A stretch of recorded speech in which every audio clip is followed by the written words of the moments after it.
because the country will come to a halt. What did Mr. Papandreou do? Two things. By the way, Papandreou is the head of the Socialist Party. The government of Greece is governed by the Socialist Party that won the election at the end of 2009. So the socialist, called in by the lenders, proceeds to impose on Greece rising taxes, lay off large numbers of Greek workers, and cut Greek services. He does exactly what he's told. But he softens it a bit.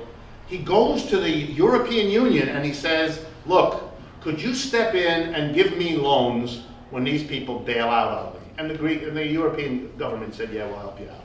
And made a little less of an austerity.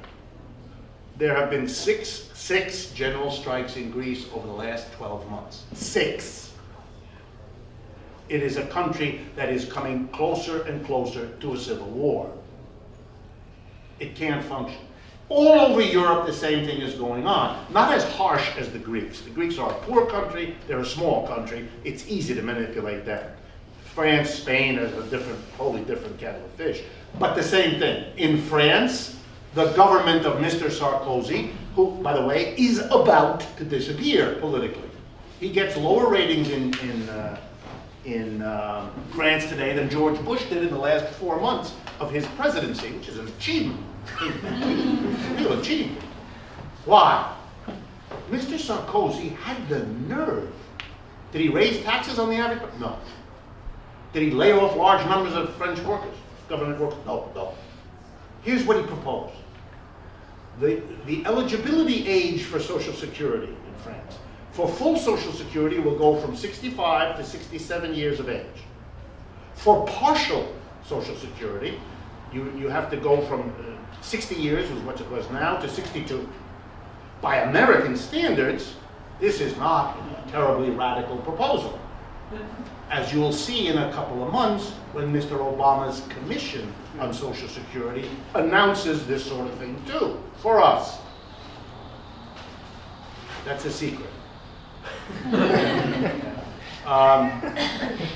This proposal to make you older before you qualify for Social Security, that's the issue in France. That's what 3.5 million people went out for.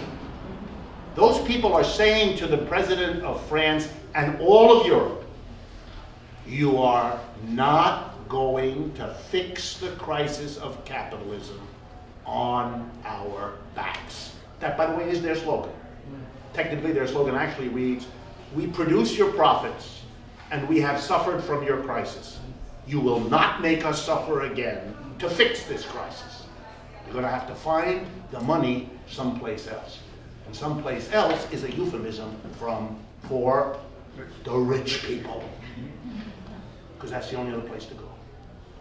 The alternative to austerity is basically, okay, if the government can't borrow because people aren't going to lend, fine. Then go to the rich people and tax them.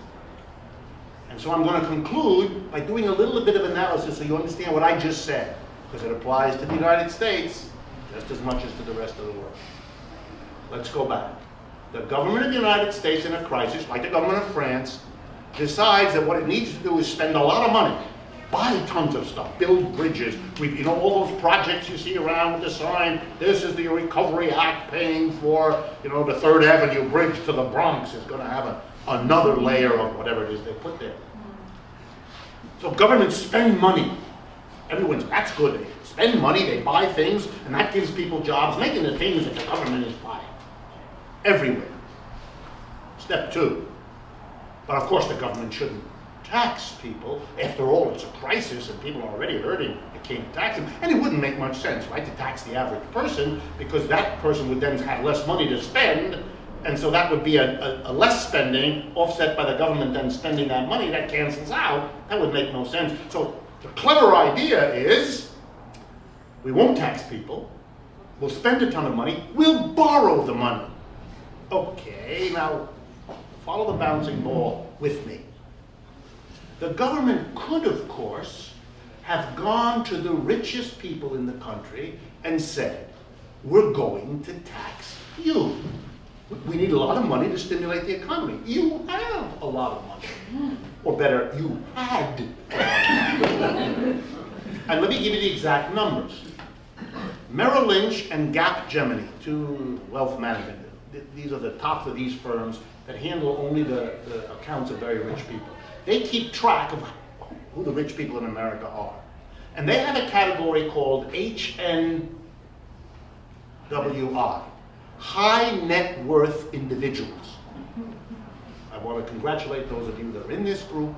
It's 1% of the population. Its definition is all the people in the United States who have at least $1 million in investable assets, stocks and bonds. So it doesn't count your home, your car, or anything like that. Just how much have you got investable money?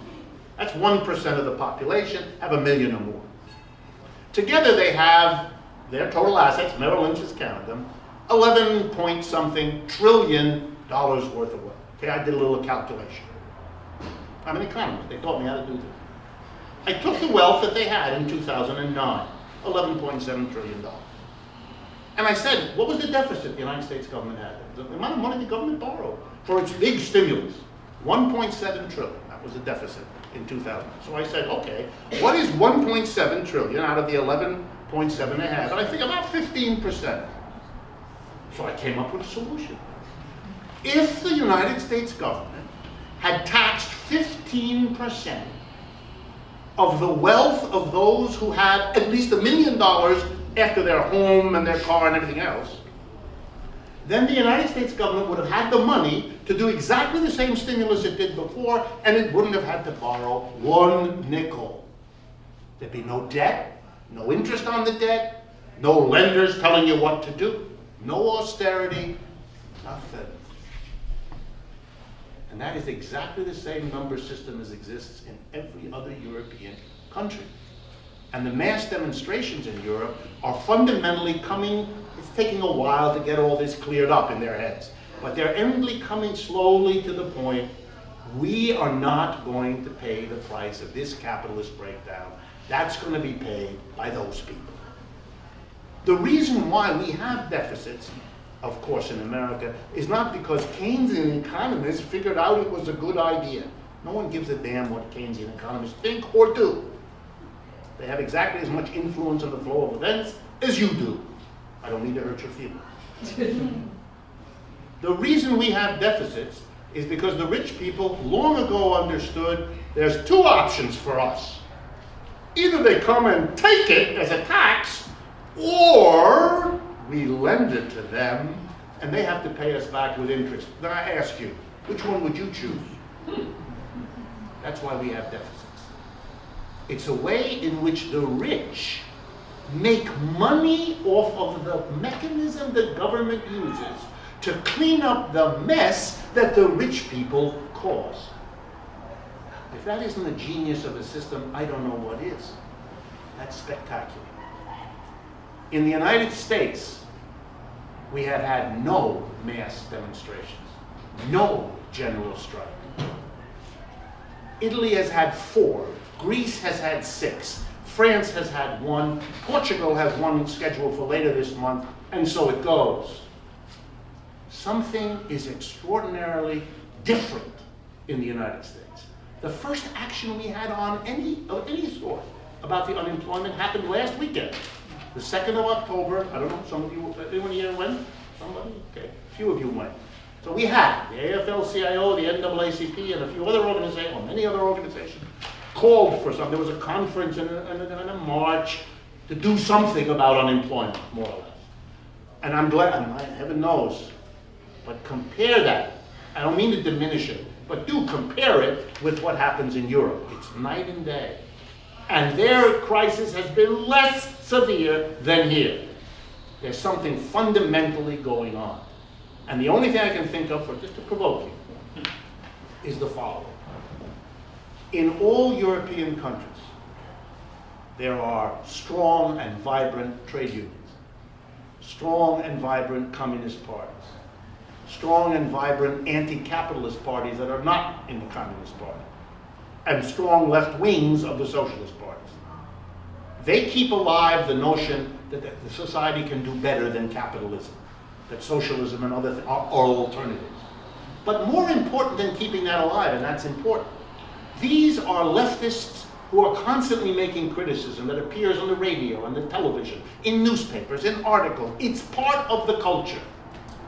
And there are countless contacts, relationships among the individuals in each of these groups. They know each other, they talk to each other, they read each other's stuff, they go to each other's meetings. When a social crisis of the sort we're in now emerges, the most priceless asset are all those linkages. They're what bring together people who know what each other are thinking, who know what the areas of agreement and disagreement among them are, who can come together and work together when they see the legitimacy of doing that. Without that, there wouldn't be these things in Europe.